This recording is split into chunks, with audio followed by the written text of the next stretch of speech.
That was a good one. Thank you so very, very much, Ronnie. All right. That was great. Now you better get out of here. Oh, he has to go to work, and I don't know if you are aware that Ronnie doesn't just wear that red shirt because it looks good on him, but he has to be at Levi Stadium by 11:30. So one of the things that we're going to be talking about, or we're going to be listening to, is Sonika is going to be speaking to us about finding your authentic voice. How many authentic voices have we found this morning? We found the choir, we got an authentic voice. With Amina talking about the health, we got an authentic voice. With our wonderful Reverend Janet, we got an authentic voice. With our Sean, with his guitar, we got an authentic voice. Authentic voices come many, many different ways, don't they? When I put out the call, I said, I need a speaker to just show up within the next week and a half. Sonika has only been here twice to service, and she said, I'll come and speak and talk about finding your authentic voice. Please welcome her.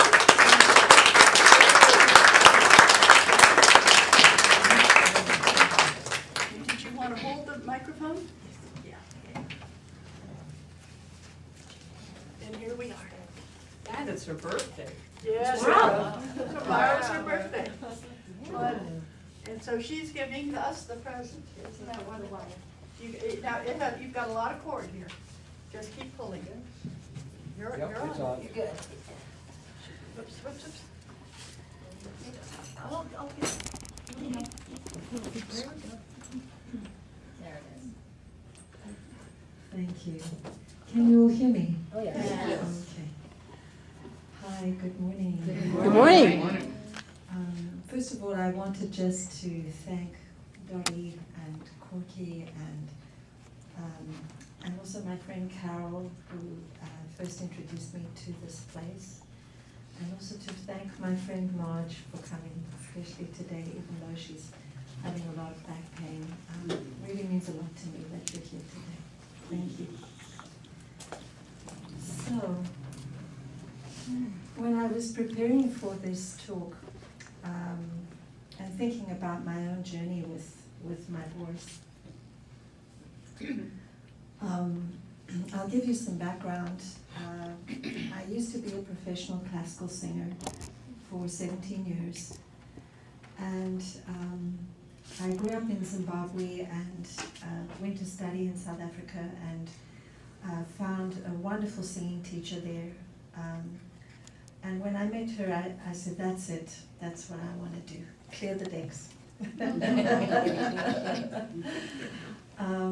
And I was thinking this morning of my very first performance. She was 76 years old, and she had a voice like a foghorn. I mean, just this incredible, huge, beautiful voice. And I just fell in love with her sound and fell in love with the human voice. And it's been a lifelong love affair with that. And I remember that the first time I was supposed to do a concert, she wanted me to wear the dress that she wore for that concert. And it was a kind of olive green and gold brocade, something that kind of looked like my grandmother's curtains. But she was so keen that she kind of, I guess, wanted to relive her, her wonderful, beautiful career. And so I acquiesced. I said, okay, I'll do this. Kind of looked funny, but she was happy about it. But, and then I went to study, and I got my first job in Switzerland, and for the first 15 years, I was really happy in that career. It was exciting. It was, I met some amazing people, worked extremely hard, got to sing in 4 languages. It was a wonderful, wonderful, wonderful experience. And then in the last 2 years, something shifted. Something changed. And I stopped loving it. I started to see things in the music profession that I really didn't like. I didn't like the way I worked as a chorus member, which was a big job, and there was a kind of attitude as being like a chorus girl, and as if we were stupid, or if we were, and I have a university degree, and there were just a lot of things, the way women were treated in the music profession, especially opera singers, and I started to find that I wasn't really happy there. And yeah, there were many things about the profession. And then, and I had a lot of different health issues while I was a singer. But in the last year, I kind of got a hold on those health issues, and I thought, well, now it's time. Now I want to really go for it and become a world famous dramatic soprano, another Maria Callas or whatever. And I went away on holiday, and I found this meditation group and the spiritual center, and I came back from there, and within about 3 weeks I could suddenly feel that I couldn't, that the musical sound wasn't able to come through my vocal cords, and within 3 weeks I lost my voice. And that was right at the point of when I wanted to go for a solo career. So as you can imagine, it was extremely devastating. Because it's not just that you lose your voice, you lose your mission in life. Well, I lost my mission in life, I lost my career, I lost all the hard work I had put into it, I lost my direction, and I lost my identity. Whoa. I didn't know who I was anymore. And so I started traveling, and eventually came here, because my family was here, and in these last 25 years since that happened, I have, I guess, been looking for that authentic voice. And so I wanted to share with you today some of the things that I did, and some of the things I am doing. So I started exploring art therapy, and I just brought a couple of samples of my collage work. Because, as someone said to me, an image is worth 1,000 words, and it was just some images of things that I guess I needed, and the music profession didn't supply me with those needs. And when I'm looking at the bottom one, especially with the person hugging a tree, that's actually my favorite my favorite image, because it's just something about closeness and connection and being connected to nature, to everything that's natural, and to just, there are a lot of elements. Maybe you guys can tell me what you think after I finish my talk, and would love your ideas about it, because everyone has a different perception of what art represents. And one of the things that happened when I lost my voice is that a lot of other intuitive faculties started to open up. I did a lot of hands-on healing. My hearing got even more acute than it already was. I was able to hear things in people's voices, and I was able to read people's art. I could read into their emotional life through their art. And so in the beginning, art therapy was a field that interested me, and then I realized that this wasn't art therapy. This was a kind of shamanic type of gift, that you can either see or you can't see it, But I didn't know if that's really what I wanted to do. So that was the first kind of phase of what I did, And then I started noticing that my body would get symptoms if I wasn't in how would I put it? In alignment, thank you. If I wasn't in alignment with my own truth, and that suddenly I would start developing all kinds of symptoms, and I would get chronic fatigue, I would get very sick, I would, and it's an interesting thing that I found that if you don't listen to your body, there comes a point where your body starts talking to you. And it not only starts talking to me, well, not only started talking to me, it started screaming at me. Loud.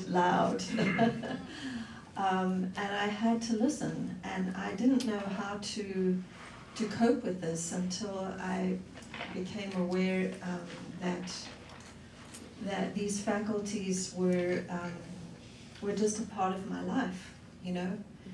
I'm sure that people who discover that they are psychic, you know, and they get all kinds of messages from places and things and people, also don't know in the beginning what's happening, but you realize that's part of what you have opened up to.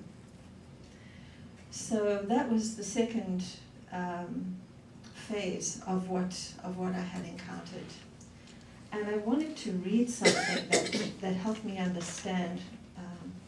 Let's see.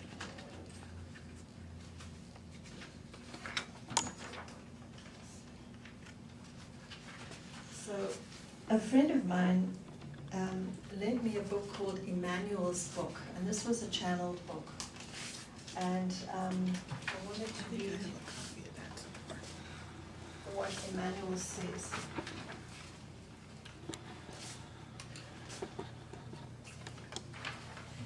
Illness is a teaching, a message from the soul. When the lessons are learned, the illness becomes a thing of no moment. Your body in illness is not your enemy, but your faithful friend.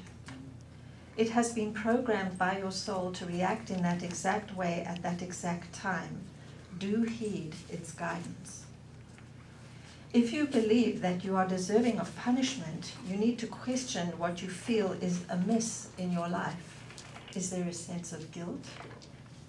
Where you align yourself with any posture that hints you are deserving of God's punishment, then that is the issue at hand, not the illness itself.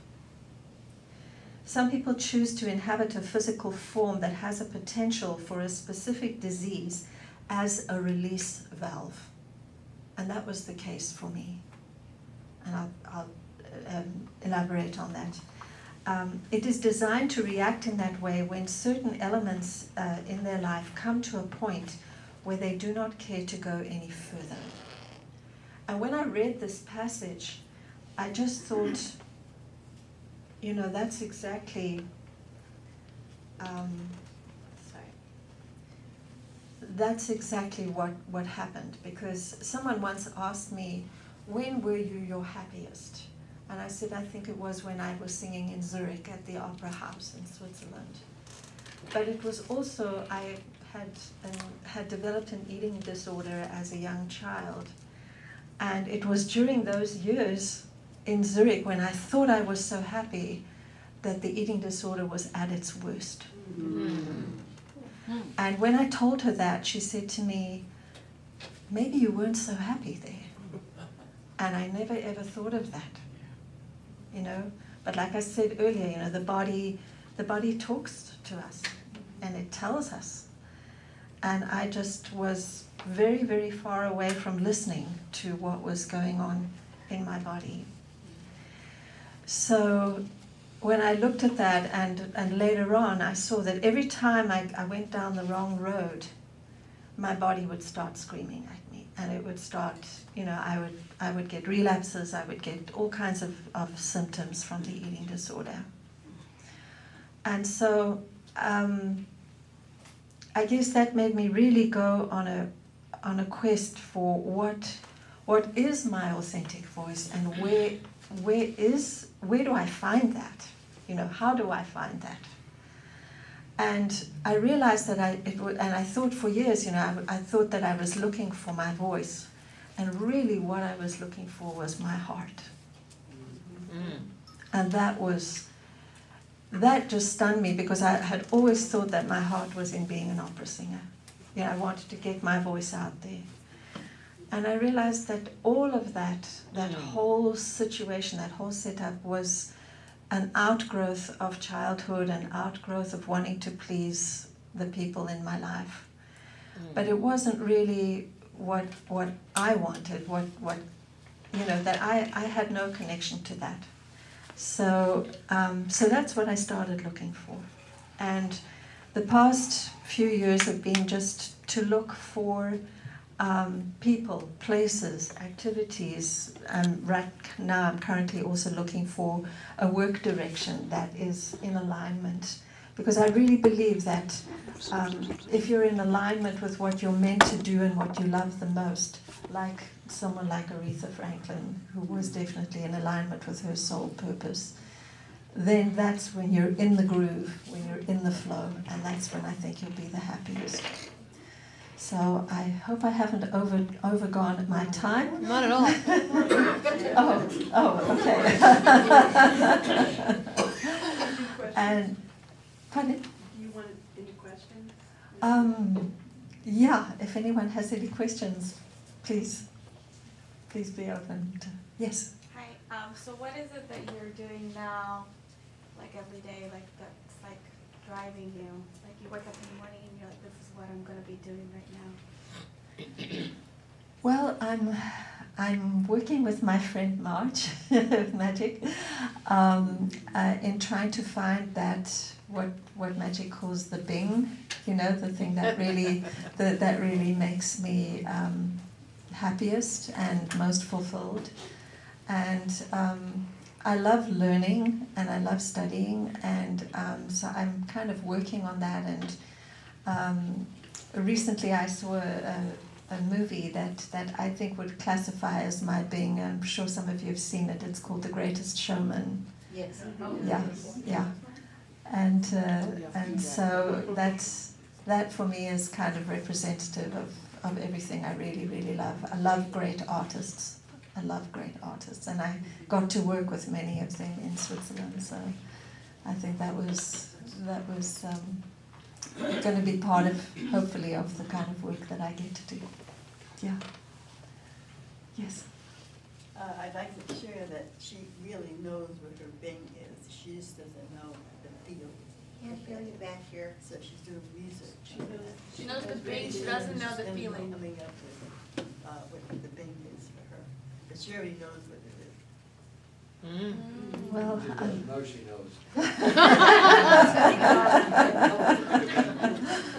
yeah, I think you got it right. How many languages do you speak? I speak German and some French, but I sang in Italian, French, German, and Russian. Wow. Yeah. Sometimes on 4 consecutive nights. Yeah, so,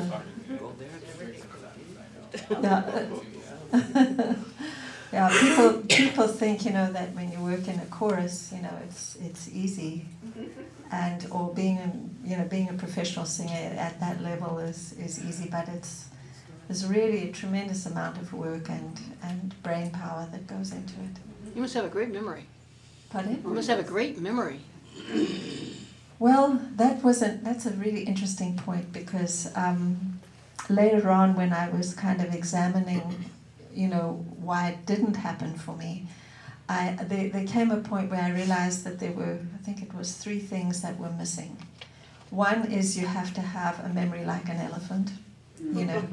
I have an Afro-American friend who was the first soprano to sing at the Vienna State Opera, and she has perhaps the most glorious voice in the world to me. I mean, every time I hear her, I cry. Her name's Michelle Kreider. If you look her up on YouTube, she's just amazing. And she had, at the age of 30, she had 20 operas in her head. Wow. And she hadn't sung Aida for 3 years, and they called her on Tuesday from the Vienna State Opera, and they needed her to come in on Thursday, and she could do it. Wow. I couldn't. I had to relearn things. I didn't have a long-term memory. That was the one thing. Second of all, you have to have a tremendous stamina physical stamina. And the third, which I think is perhaps the most important, is that you have to be emotionally equipped to deal with all the difficulties that come in that career. You know, and there are a lot. There are political difficulties, you know. They're just everyday things, you know. I had a friend who was a soloist who told me that one night he was scheduled to sing a comedy role, and 20 minutes before the curtain went up, the lighting manager had a heart attack in front of him and died at his feet. You know, and in 20 minutes, curtain opened and he was on doing a comedy. And the show went on, you know, and that's what you have to have the stomach to be able to do. You must be able to parcel your life, or, you know, put it in, there's a particular Yeah. word for that. What is it? It's Compartmentalize. Yes. Yeah. There's a emotions lot of gonna run me. things. Yeah. Yeah. Yeah. People don't see that part of it, you know. But if you've been on stage and so on, one of my friends in the chorus, his girlfriend was one of the soloists, and he sang in the chorus, and one night they forgot to put a rope around a hole in the stage. Oh no. The security rope, and he stepped backwards and fell 16 feet. You know, and he broke 7 ribs and his collarbones and two wrists and so on. And she was hysterical, and they went to the hospital. She was there till 4 a.m. 10 o'clock the next morning, she was back for rehearsal. She had a debut of opening 3 days later. You know, and those are the kind of things people have to deal with. You know, and he was back 5 weeks later singing with 7 broken ribs and you know, 2 broken collarbones, and I don't know if you know what that means, to have to breathe, you know, with that, and to support sound, you know, under those circumstances. And it was almost impossible to sing that performance for me personally. So so in a way, I feel like I got the best out of what I was able to do, and went and took it that far.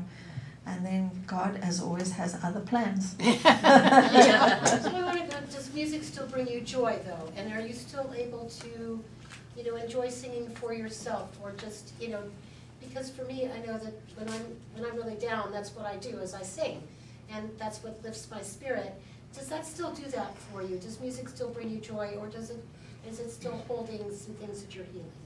I mean, I'm sure it's still some that you're healing, but are you able to bring joy with music as well? Well, I think my musical tastes have changed since I came to this country. This country is like a rainbow of colors, of all different styles, and incredible musicians, and just wonderful. My whole world got opened up in that way. To do it myself, I haven't gotten that far yet. But you still can enjoy music. Yes, That's yes. what's it, Yeah, I do. Yes. You said your hearing became more acute and you could kind of hear in other people's voices some things were going on. How did that intuition come to you? Like, just like a thought would have come in your head, like accompanying that hearing, or? I don't know if I'm being clear on the question, because you were saying as it became more acute, you were able to see things. I just wonder, how did that happen?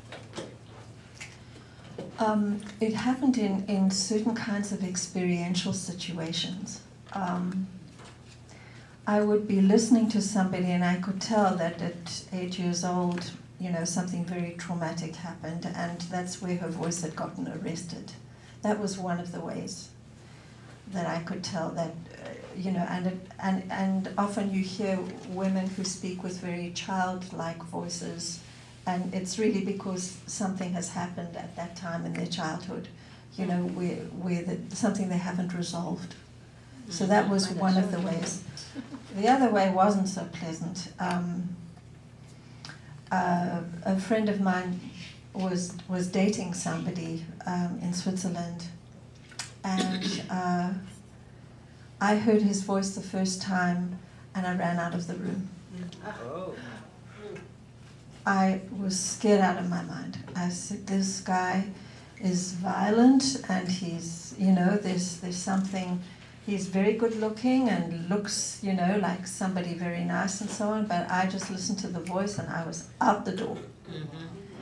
And later I found out that, she says she had broken some ribs in the bathtub, and I just didn't believe it for a minute. That just turned out to be a very abusive relationship. So sometimes it's that kind of fight or flight type of hearing where you just hear something and you just say, I need to get out of here. So it's kind of difficult for me, when I'm in crowds, because all this information keeps coming, Who to avoid?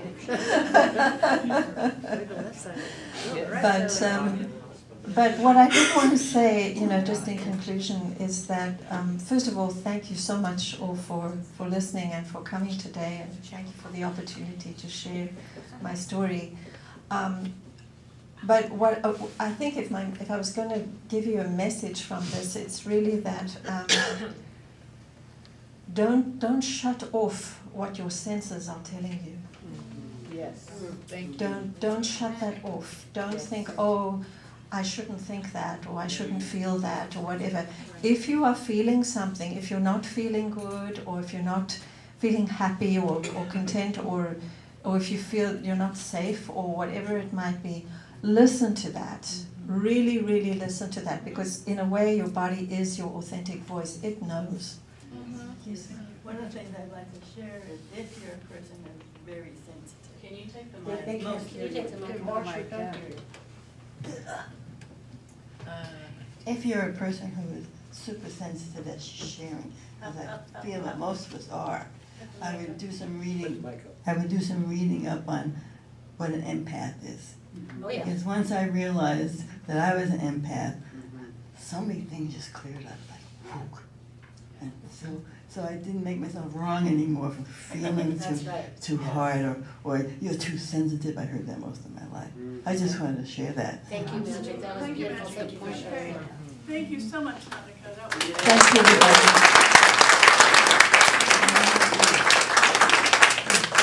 Now, speaking of singing,